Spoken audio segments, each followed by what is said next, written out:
میرے نبی نے عبداللہ بن ابی سے نباہ کر کے دکھا دیا، جو منافقوں کا سردار، باقی منافقوں کا تو کسی کو پتہ نہیں تھا سوائے میرے نبی کے، عبداللہ بن ابی کا منافق ہونا سب کو معلوم تھا، یہ منافق ہے، اور آپ کے پیچھے نمازیں پڑھتا رہا۔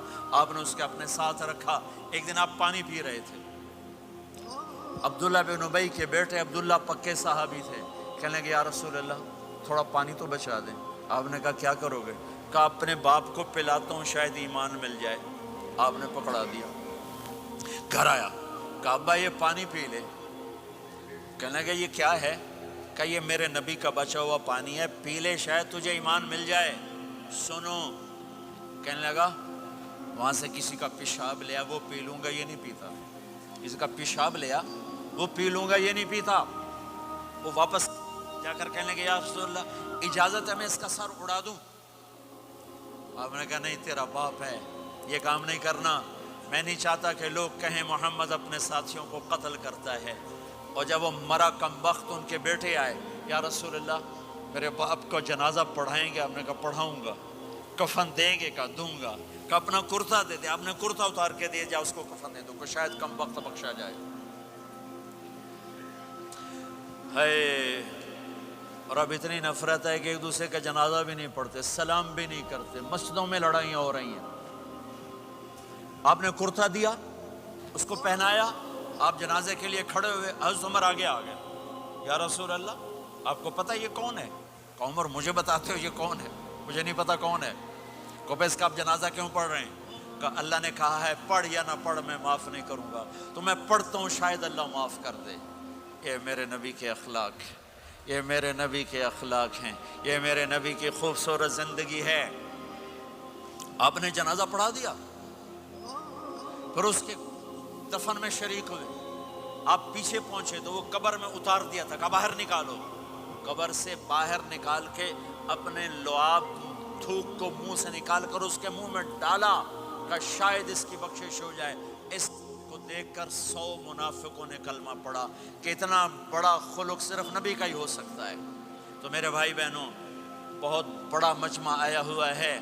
میرے نبی کی زندگی کا دوسرا پہلو، میرے نبی کی زندگی، معاشرت، پاکیزہ اخلاق، محبت بھرا پیغام، ماں باپ کے لیے، بیوی کے لیے، بیوی کا خامد کے لیے، بہن بھائیوں کا ایک دوسرے کے لیے، یہ ایک خوبصورت زندگی ہے جو آج ہم بھول چکے ہیں، مٹ چکی ہے، مٹا چکے ہیں۔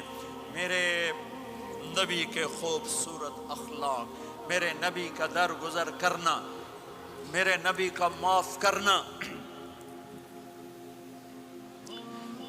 21 برس قتل کے منصوبے بنانے والوں کو آپ نے کہا مکے والے جاؤ معاف کیا، جاؤ معاف کیا، ایک جملے پر جاؤ معاف کیا۔ یہ میرے نبی کا پیغام ہے۔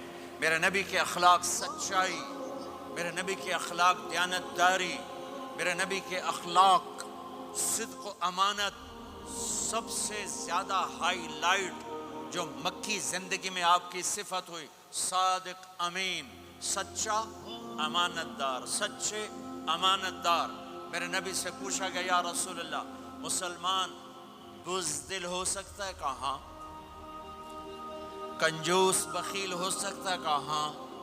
یا رسول اللہ مسلمان جھوٹ بول سکتا ہے؟ کہا نہیں، جھوٹ نہیں بول سکتا۔ میرے نبی نے فرمایا یتبع المؤمن علی الخصال کلھا، ہر مسلمان مرد عورت بڑے سے بڑا گناہ کر سکتا ہے، لیکن اگر میرا امتی ہوگا دو نہیں کرے گا، دو نہیں کرے گا، دو نہیں کرے گا۔ ایک جھوٹ کبھی نہیں بولے گا، ایک دھوکہ کبھی نہیں دے گا۔ ایک جھوٹ نہیں بولے گا، ایک دھوکہ نہیں دے گا۔ ایک جھوٹ نہیں بولے گا، ایک دھوکہ نہیں دے گا۔ اور جب اللہ تعالیٰ جنت میں سب سے پہلے اپنا دیدار کرائے گا سب کو جنت میں، بھائیو یہ تو کوئی زندگی کوئی نہیں ہے۔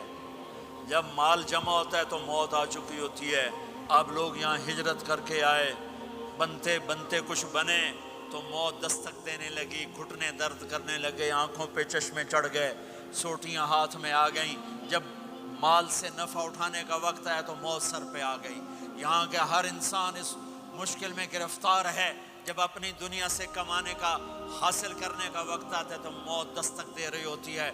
اور موت تھوڑا پیچھے ہٹ جائے تو بڑھاپا تنگ کرنے آ جاتا ہے، بیماریاں تنگ کرنے آ جاتی ہیں، پریشانیاں سر پہ آ جاتی ہیں۔ موت کے بعد اگر اللہ راضی ہو گیا تو جنت کی زندگی شروع ہونے والی ہے۔